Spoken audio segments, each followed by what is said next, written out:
Hello అందరికీ. ఎప్పుడు ఒకేలా తింటే బోర్ కొడుతుందని చెప్పేసి ఈరోజు డిఫరెంట్‌గా ట్రై చేద్దామని పన్నీర్‌తో అయితే ట్రై చేశాను. పన్నీర్ టిక్కా అనమాట. ఇదైతే యూట్యూబ్‌లో చూసి చేస్తున్నాను.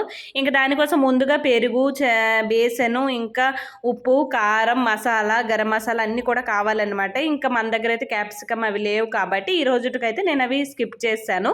ఇంకా గరం మసాలా ప్లేస్‌లో చికెన్ మసాలా అయితే వేశాను. మొత్తం ఇలా మిక్స్ చేసుకోవాలి చక్కగా వాటర్‌లో ఏసి. ఇంకా ఉల్లిపాయలు కూడా కట్ చేసుకోవాలనమాట. కొంచెం పెద్ద పెద్దగా కట్ చేసి ఇంకా బాగా మిక్స్ అయినట్టు మిక్స్ చేసుకోవాలి. కొంచెం వాటర్ లూజ్‌గా ఎక్కువ లూజ్ కాకుండా కొంచెం థిక్‌గా ఉన్నట్టు అందులో పన్నీర్ కూడా మిక్స్ చేసి కొంచెం సేపు అయితే అలా పెట్టుకోవాలి. లేదన్నా పర్లేదనమాట.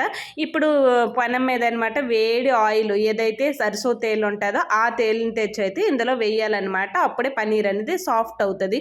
చాలా బాగా వచ్చింది. ఫస్ట్ టైం ట్రై చేసినా సరే చాలా టేస్ట్ అనిపించింది. నాకైతే బాగా నచ్చింది. ఎప్పుడు ఒకేలా కాకుండా డిఫరెంట్‌గా. సో నెక్స్ట్ వీడియోలో కర్రీ ఎలా వండాం ఏంటి అనేది అయితే చూసేయండి.